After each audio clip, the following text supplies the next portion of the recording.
विद्याभारती शिक्षा विकास समिति ओडिशा द्वारा अनुबंधित कटकर अग्रणी कॉलेज छक शिशु विद्या मंदिर 39तम वार्षिक उत्सव शिशु विद्या मंदिर परिसर में अनुष्ठित होई जाइछि। उक्त कार्यक्रम रे मुख्य अतिथि भावरे ओडिशा उच्च न्यायालयर पूर्वतन विचारपति माननीय जस्टिस डॉक्टर दुर्गा प्रसन्न चौधरी उपस्थित होई पिलांक गभिबारे बापा और माँ उभयंक समान दायित्व रहिछि बोली कहिथिले। मुख्य वक्ता रूपे राष्ट्रदीपर प्राक्तन संपादक माननीय शिव नारायण सिंह जोगदे छात्र छात्री मानक उत्तम मनीष हेबा सहित भविष्यत उज्ज्वल हेबा पई मार्गदर्शन करथिले। एही कार्यक्रम रे सभापतित्व और सभा परिचालना करथिले श्रीजुक्त ब्रजेंद्र कुमार राय। संपादकीय विवरणी पाठ करथिले संपादक डॉक्टर सौम्यरंजन मिश्र, प्रधान आचार्य मनोज कुमार दास एवं विद्यालयर समस्त आचार्य और आचार्य माने कार्यक्रम को आयोजन करी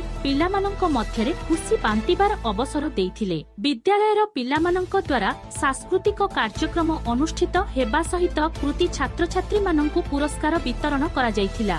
कटकरू आकाश कुमार स्वाईं का रिपोर्ट श्रीक्षेत्र न्यूज। सरस्वती शिशु विद्या मंदिर कॉलेज छक कटक विद्याभारती शिक्षा विकास समिति ओडिशा योजना अनुजाई शिक्षा विकास समिति ओडिशा जहाँ प्रणाली रही गोटे कार्यक्रम रही जोटा कि पिलामानकर खाली शिक्षा सहित ना समस्त प्रकार शैक्षिक सहित समस्त जिनसर कौन रही वर्ष सारार सेटा ही यही वार्षिक उत्सव से प्रतिफलित होता है। तेणु आम वर्ष 39तम वार्षिक उत्सव विद्यालय परिसर में पालन करुचु। यही अवसर में आम पाखे आज उपस्थित थे न्यायमूर्ति माननीय डीपी चौधरी महोदय, मुख्य वक्ता भाव में शिक्षा विकास समिति ओडिशा उत्तर पूर्व संभाग सभापति माननीय शिव भाई आज उपस्थित थे। आम विद्यालय संपादक सभापति और परिचालना समितिर समस्त कार्यकर्ता मान उपस्थित थे। पिलामानकर आपण मान तो देखुं यापर पिलामानकर विभिन्न कार्यक्रम रही से कार्यक्रम आज राति 10टा जहाँ आम समय सारणी रही भितर आम निश्चित भाव सारे को चेष्टा करूँ। एवं विशेषकर आपण मैंने जे कि माने समाजर मो किए कहे मु भावे आप प्रथम स्तंभ आपण मैंने कारण आप समाज को विभिन्न दिग्दर्शन विभिन्न प्रकार पठेबार आपण मानकर माध्यम रही। तो जहाँ भी हो आज यही विद्यालय परिसर में यही वार्षिक उत्सव में आपण मैंने योगदान कर आंतरिक शुभेच्छा ज्ञापन करुच्ची। आज आमर कॉलेज छक सरस्वती शिशु विद्या मंदिर 39तम वार्षिक उत्सव में मु आमर समस्त शिशु भाई भाई और भौणी मान बहुत बहुत शुभेच्छा जनाऊँगी। एवं सेमाने एठारे विद्या पाठ पढ़ा सहित सांस्कृतिक कार्यक्रम भी कर